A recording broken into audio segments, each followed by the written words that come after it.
गणरायाचं लाडकं आणि आपल्या सगळ्यांना आवडणारे मौसूद गोड गोड उकडीचे मोदक. सारण पूर्णपणे तंतोतंत भरलेलं आणि पारी एवढी पातळ की मोदक तोंडात ठेवताच विरघळला जाईल. प्रत्येक वाफेतून सुटणारा सुगंध, प्रत्येक घासातील गोडी, आहाहा! मऊ, सुगंधी आणि प्रेमाने भरलेले. चला तर मग बाप्पांचंच नाव घेऊन गणपती बाप्पा मोरया असं म्हणून आज आपण बाप्पाला आवडणारे बनवूयात उकडीचे मोदक. परफेक्ट उकडीचे मोदक कसे बनवायचे ह्याचे सर्व टिप्स मी शेअर करणार आहे, त्यामुळे व्हिडिओ शेवटपर्यंत नक्की बघा. चला सुरू करूया. सर्वात आधी आपण सारण करायला घेऊया. त्यासाठी एका कढईमध्ये एक मोठा चमचाभर तूप गरम करायचं. तूप हलकंसं गरम झालं की त्यामध्ये घालायचे 1 टेबलस्पून काजूचे तुकडे, 1 टेबलस्पून बदामाचे तुकडे, 7 ते 8 मनुके त्याचेही तुकडे करून घेतलेले आणि 1 टीस्पून खसखस. आता तूप इथे फार गरम करायचं नाही. ड्रायफ्रुट्स आपले कट केलेले आहेत, त्यामुळे ते पटकन भाजले जातात. फ्लेम लो ठेवायची. तूप विरघळायची वाट पाहायची नाही. तुपात घालायचे, एखाद मिनिटभर परतायचे. ड्रायफ्रूट छान परतून झाले आणि त्यांना सुगंध सुटला की आता ह्यामध्ये घालायचं 1 वाटी भरून ओल्या नारळाचा कीस. ओलं खोबरं सुद्धा इथे आपल्याला 2 ते 3 मिनिटं परतून घ्यायचं आहे. छान तुपामध्ये खमंग वास येईपर्यंत परतायचं आणि खोबरं परतून झालं की जेवढं आपण खोबरं घेतलं होतं, ज्या वाटीमध्ये आपण खोबरं मोजून घेतलं होतं, त्याच वाटीने अर्धा वाटी इथे गूळ घालायचा आहे आपल्याला. जेवढा ओला नारळ त्याच्या निम्म म्हणजे त्याच्या अर्ध गूळ घालायचं. व्यवस्थित मिक्स करून घ्यायचं, हे एकजीव करून घ्यायचं. ओल्या नारळामध्ये मॉइश्चर असतं, ते मॉइश्चर थोडंसं आपल्याला कमी करायचं. ते काम कमी करायचं कारण की आपण जेव्हा मोदक पूर्णपणे बनवतो आणि तो वाफायला ठेवतो तेव्हा गुळाला आणि खोबऱ्याला पाणी सुटतं आणि पाणी सुटलं की पारी आपली शक्यतो फाटते. त्यामुळे सारण व्यवस्थित हलकंसं ड्राय करून घ्यायचं. सारण साधारण हे असं दिसायला हवं. गॅस बंद करायचा आणि वेलची पूड घालायची. आता वेलची पूड लगेच घालायची नाही. सारण आपलं थोडंसं जेव्हा कोमट होईल तेव्हा घालायचं. असं केल्याने वेलचीचा जो सुगंध आणि चव आहे ती इंटॅक्ट राहते. सारण आपलं रेडी आहे. आता आपण उकड काढून घेऊयात. त्यासाठी ज्या वाटीने आपण ओलं खोबरं मोजलं होतं त्याच वाटीने 1 वाटी पाणी घ्यायचं. किंचित मीठ घालायचं चवीपुरतं. ह्याला छान एक उकळी येऊन द्यायची. उकळी फुटली की गॅस मंद करायचा आणि ज्या वाटीने पाणी मोजून घेतलं होतं त्याच वाटीने 1 वाटी तांदळाचं पीठ घ्यायचं. फोर्क घ्यायचं, फोर्कमुळे गुठळ्या होत नाहीत. व्यवस्थित मिक्स करायचं आणि मिक्स झालं की गॅस बंद करायचा आणि आहे तसं ठेवायचं. गरमच मळायला हवं पीठ असं काही नाहीये. ह्याला थोडंसं कोमट होऊन देऊयात आणि नंतरून मग आपण मळायला घेऊयात. व्यवस्थित मिक्स करायचं. उकड आपली थोडीशी थंड होईपर्यंत तुम्हाला एक गंमत सांगू का? सिंगापूरला असताना उकडीच्या मोदकांचे मी ऑर्डर घ्यायचे आणि गणपतीच्या ह्या 10 दिवसांमध्ये मी हजारो मोदक बनवले आहेत. तेही एकटीने आणि हातवळणीचे. लोकांनी त्यांना खूप प्रेम दिले आणि फक्त गणपतीतच नाही तर एरवीही जेव्हा लोकांना खाण्याची इच्छा व्हायची तेव्हाही ते मोदक माझ्याकडून मागवायचे. हे त्याचं प्रूफ आहे. पहाटे 2-3 वाजता उठून मी तयारीला लागायचे आणि 7 पर्यंत सगळे मोदक रेडी असायचे. थकवा यायचा, रात्रभर झोप होत नव्हती, पण आपल्या हाताचे मोदक बाप्पांसाठी प्रसाद म्हणून जातायत ह्यापेक्षा दुसरं काही सुखच नव्हतं. चला आता बॅक टू उकड. उकड आपली कोमट झालेली आहे. उकड एका ताटामध्ये किंवा परातीमध्ये काढून घ्यायची आणि ही उकड 4 ते 5 मिनिटं छान मळून घ्यायची. आणि हो, अजून एक गंमत म्हणजे अशी की लोकं नॉनव्हेज ऑर्डर करायचे आणि डेझर्टला काय खायचं तर उकडीचे मोदक. सो नॉनव्हेज आणि उकडीचे मोदक असेही ऑर्डर्स मी पूर्ण केले आहेत. मी आता पुण्यात आली आहे राहायला, पण सिंगापूरमध्ये जे मी जेवण आणि उकडीचे मोदक पुरवलेल्या लोकांना ते अजूनही त्यांच्या लक्षात आहे. सो तुम्ही जर सिंगापूरवरून हा व्हिडिओ पाहत असाल आणि तुम्ही माझ्या हाताचे जेवण किंवा उकडीचे मोदक काही खाल्ले असेल तर मला खाली कॉमेंटमध्ये नक्की हाय करा. चला उकड आता आपली छान मळून झाली आहे. हलकंसं चमचाभर तूप घालायचं आणि तेही उकडमध्ये व्यवस्थित मळून घ्यायचं. ह्यानी आपलं पीठ छान मऊसूत होतं आणि शिवाय हाताला जास्त चिटकतही नाही.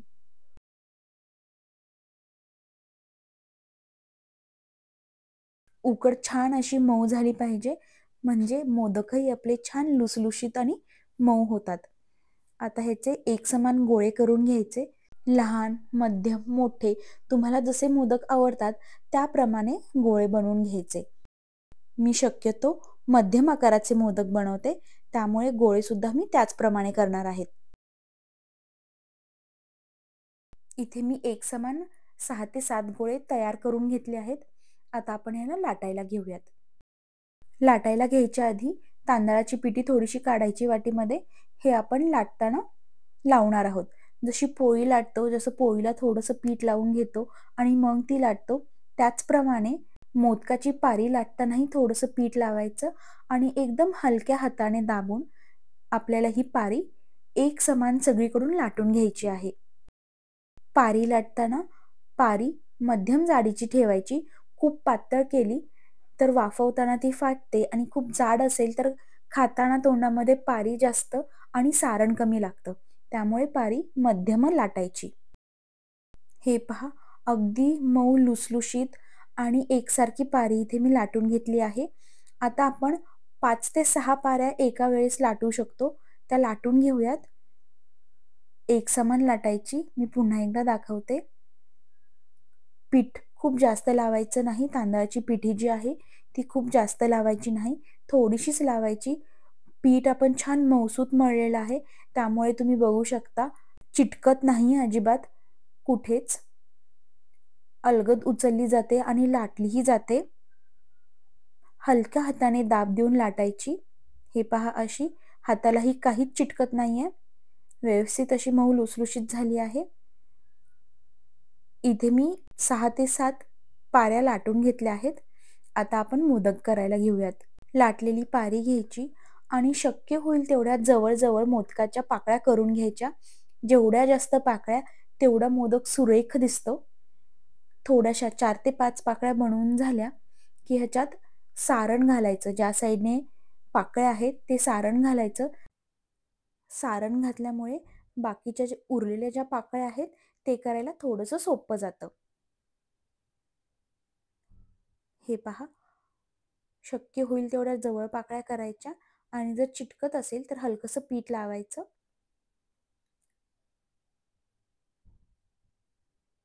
सगळ्या पाकळ्या करून झाल्या आहेत. सारण थोडंसं कमी वाटलं तर थोडंसं घालायचं अजून.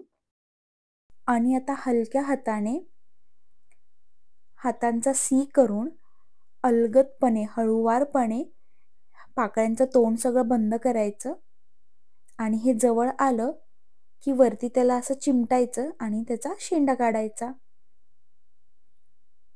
अशा प्रकारे आपला छान मऊ लुसलुशीत गुबगुबीत असा मोदक तयार आहे. सुरेख झालाय ना. आणि ज्यांना वाटतं ना मोदक करणं, उकडीचे मोदक करणं खूप सोपं आहे, त्यांनी एकदा नक्की करून पाहावा. कला आहे ही, सगळ्यांना नाही येत.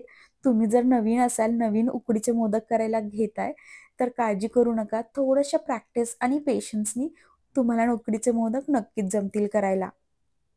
पुन्हा एकदा बघा मी कसं केलं आहे ते. हातांकडे लक्ष ठेवा. चिमटायचं कसं, पाकळ्या कशा बंद करायच्या, हे फक्त थोडंसं लक्षात आलं आणि प्रॅक्टिस केली की उकडीचे मोदक करायला अवघड नाही.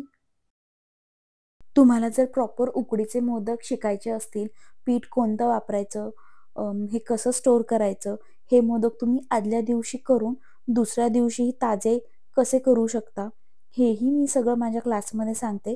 सो तुम्हाला जर छोट्या छोट्या टिप्स, ट्रिक्स आणि बाकी सर्व काही शिकायचं असेल तर मला माझ्या इंस्टाग्राम पेजवरती एक मेसेज नक्की करा. माझ्या इंस्टाग्राम पेजची लिंक मी खाली डिस्क्रिप्शनमध्ये देत आहे. तुम्हाला जर उकडीचे मोदक शिकण्याची आवड असेल तर मला इंस्टाग्राम पेजवरती एक मेसेज नक्की करा.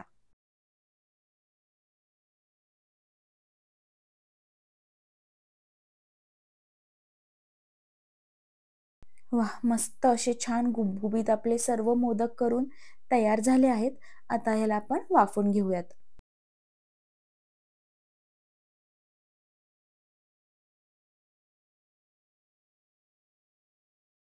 हे मोदक तुम्ही स्टीमरमध्ये किंवा एका भांड्यामध्ये चाळण ठेवून त्यामध्ये खाली सुती कापड घालायचं.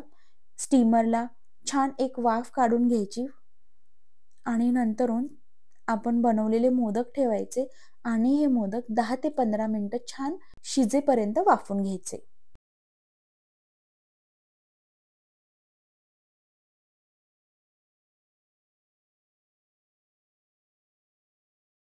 10 ते 15 मिनिटं झाली आहेत.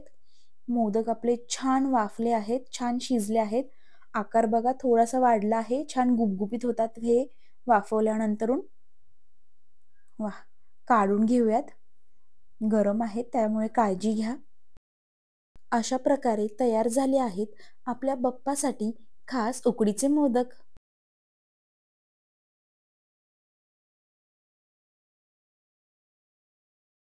गरमागरम उकडीचे मोदक तयार आहेत. बाप्पाला नैवेद्य दाखवूयात आणि मग आपण खायला घेऊयात. मोदक बघा तुम्ही, मी दाखवते किती सुरेख झाला आहे.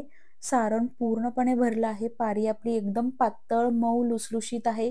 मोदक एकदम गुबगुबीत आहे. आता काय करायचं? साजूक तूप घालायचं आणि ह्याचा आस्वाद घ्यायचा. तुम्ही यावर्षी गणपती बाप्पाला मी सांगितल्याप्रमाणे उकडीचे मोदक नक्की करून पहा आणि रेसिपी आवडली असेल तर चॅनलला लाईक, शेअर आणि सबस्क्राईब करायला विसरू नका. पुन्हा भेटूया अशाच एका छानशा रेसिपीसह. तोपर्यंत तुम्ही हा व्हिडिओला लाईक करा आणि मोदक करून पहा. एक नंबर झाले तयार. विषयच संपला. चला चला, मी तर आनंद घेते, तुम्हीही घ्या. बाय.